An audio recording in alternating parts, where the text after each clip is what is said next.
I'll go through this in more detail later. Let's just look briefly at some of the devices that we had in the past and then some modern devices.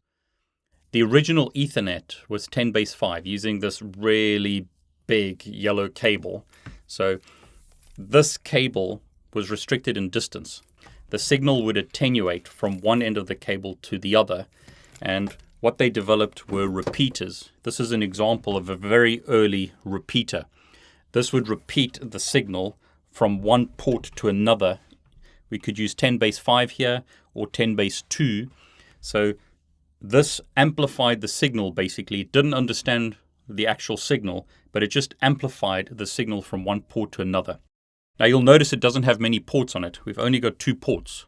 So it was simply repeating from one port to another. So example of a repeater. They then developed what was called a multi-port repeater. This is a Cisco FOST-Hub 400 series. So we've got RJ45 connectors on the front. We've got power on the back. But the idea is a hub is essentially a multi-port repeater.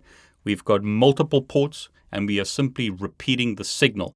We would connect RJ45 unshielded twisted pair as an example to these ports. And what a hub does is, once again, it simply repeats the signal without understanding what's going on.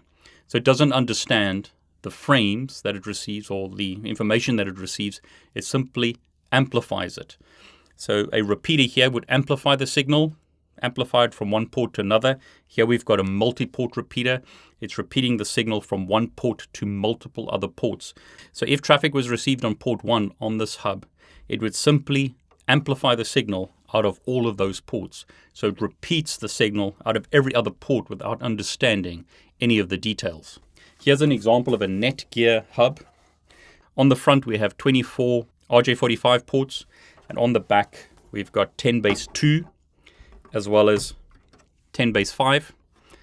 So again, this would allow me to connect different cable types. So on the back we could connect 10^5 as an example, and then on the front we could have UTP, RJ45 cabling as we know today. This has no intelligence. There's no intelligence in the hub. There's no intelligence in the repeater. Remember, this is just repeating the signal from one port to another. This is a multi-port repeater. If something is received on this port, it just amplifies it out of all the other ports or repeats it out of all the other ports.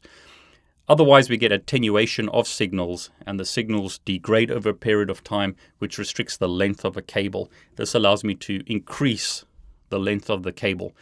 Now, the problem in those days is the more devices that you have on the network, the more collisions that you're going to have, which causes problems and slows the network down. I'll talk more about that later, but the idea is this is a hub, this is a repeater.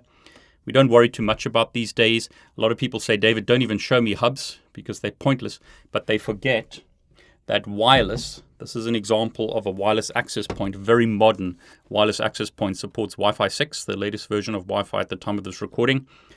A Wi-Fi network or a wireless network is essentially a hub in the air. We are sharing the air. So whatever I'm saying can be heard by you if you're within range. Both of us can't speak at the same time because it's a shared medium. We are sharing the air. Now, Wi-Fi 6 does try and implement some very clever stuff to allow multiple devices to talk at the same time. So it kind of approaches a switch, but it's still acting as a hub.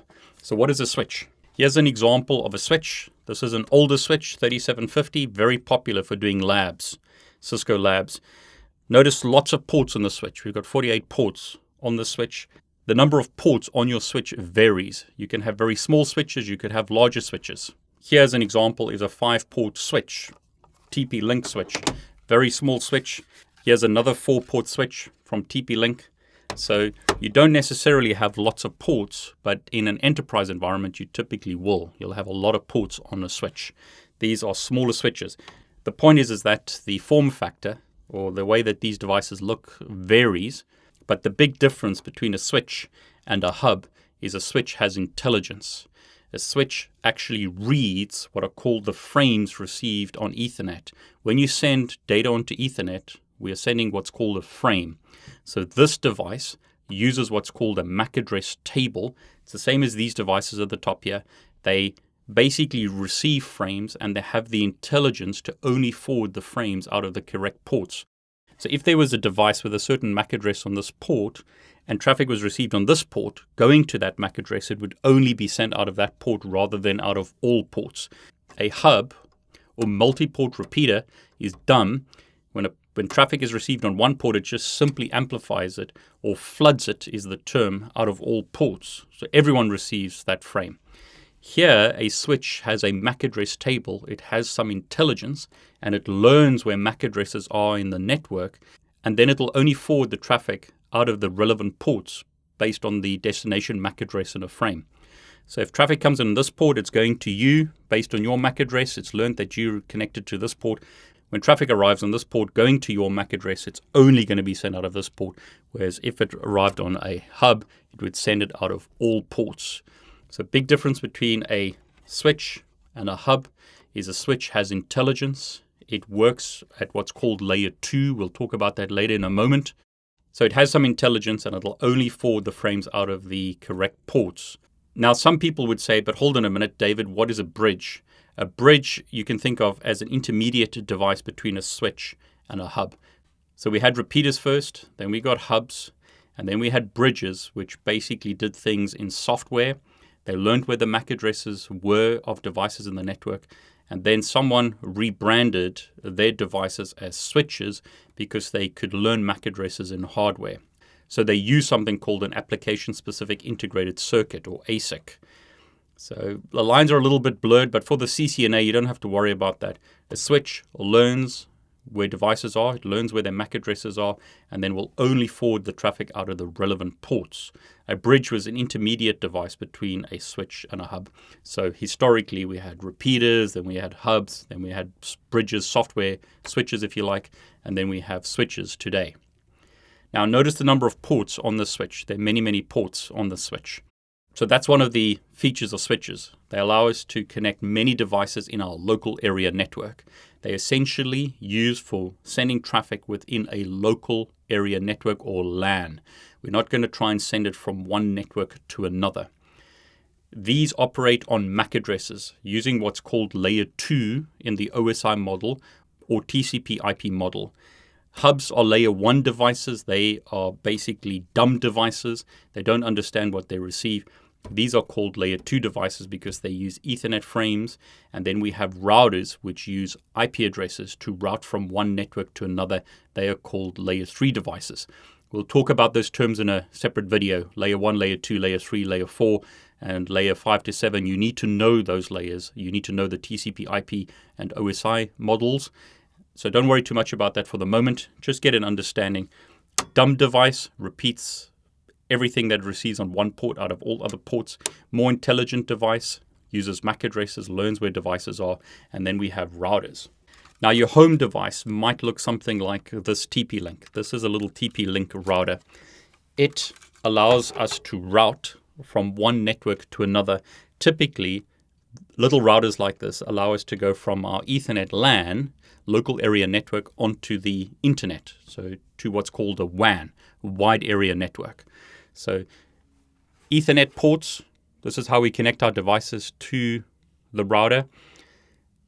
Wireless, and then we've got a connection to the internet. Here's a Cisco router. What you'll notice is this router is as big as the switch, but it has far fewer ports on it. We've only got a few Ethernet ports, and then we've got other types of ports. These are what are called serial ports. Now, fortunately, in the new CCNA, you don't have to learn about these serial interfaces. They were very slow, older interfaces. The most common WAN technology and LAN technology today is Ethernet. So Ethernet is what you need to know. So that's why I'm spending so much time discussing Ethernet.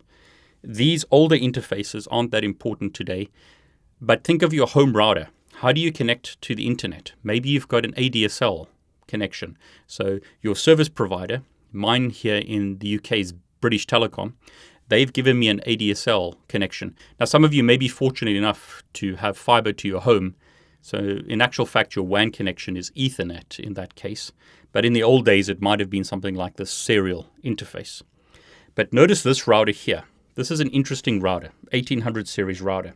This is an older router that would be used in a small, medium business or in a remote branch office of a large corporate. This device does a lot of things. It has old telephone connections here where you could put old analog phones in. So these ports here, these FXS ports, would allow you to connect an old analog phone to the router. And then this would allow you to make telephone calls to your service provider like AT&T or British Telecom, etc. It's also got a WAN interface, so one of these interfaces could go here. It also allows us to connect to the internet. It's also got like a switch part to it. So the idea here is this is kind of like a hybrid device. Routers today mix a lot of switching with them.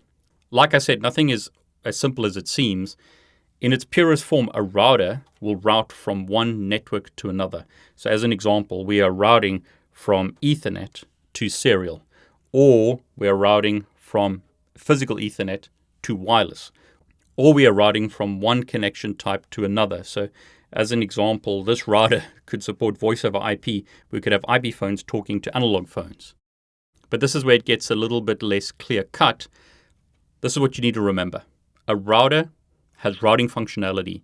In its most basic form, a router routes from one IP network to another. So here we're talking about IP addresses, such as IP version 4 or IP version 6 addresses. We are routing from one network to another, as in one IP network to another. In a lot of cases, we would be routing from one physical media to a different physical media. This is typically used for connections to the internet or to wide area networks. So we're connecting from a local area network to a wide area network. Switches are typically used in the local area network, so local within the building as an example, local at your home. You're not going to use this to route to the internet or route to other sites. A router does that function, so it routes from one network to another.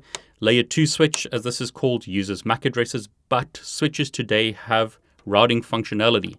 So a switch like this is called a layer 3 switch because it has routing capabilities built into it. And then it will route from one VLAN or virtual local area network to another virtual local area network, basically from one subnet to another subnet. We'll talk about that later.